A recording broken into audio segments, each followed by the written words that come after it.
So to explain our question about the amount of water that flows out of the tank, we've got our equation here, and we're going to have a look at a few things. So for part A, or rather we'll just explain the equation first. So what we're saying that V, the rate of which the rate of volume, litres per minute, litres per second, at which the water is leaving the tank can be represented by this. And we're looking at a domain of half a second to 3/2 seconds. An element of all real numbers. Sorry, they are an element of all real numbers. And then from there, our actual function is V of t.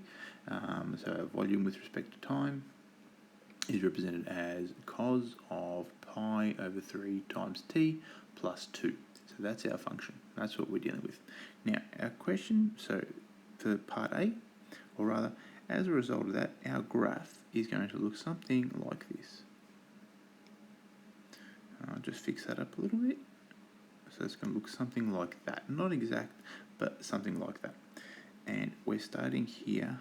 Whoops, I'll draw that clearer. I'll use red.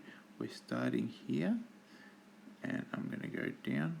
I'm going to say I'm going to say 1/2, and it's going to end here, and I'm going to say 3/2. So for part A, what we're doing is we're finding the volume when t equals a half. So we write that as being V of 1/2, and you know what, I'm going to change colours. I'm going to write this in blue. V of 1/2 becomes cos of pi over 3 times 1/2 plus 2.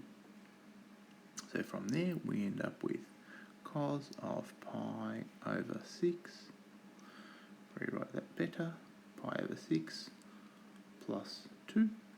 So pi over 6, we use our triangles. Pi over 6 is √3, 1, 2. Cos is adjacent over the hypotenuse, so it tells us it's √3/2. So equals √3/2 plus 2, and that is litres per second. Almost right, minute. That's litres per second. For part B, we do exactly the same thing, except instead of a half, it's going to be 3/2. So we say V 3/2 equals cos pi over 3, 3/2 plus 2. So we'll end up with cos of 3 pi over 6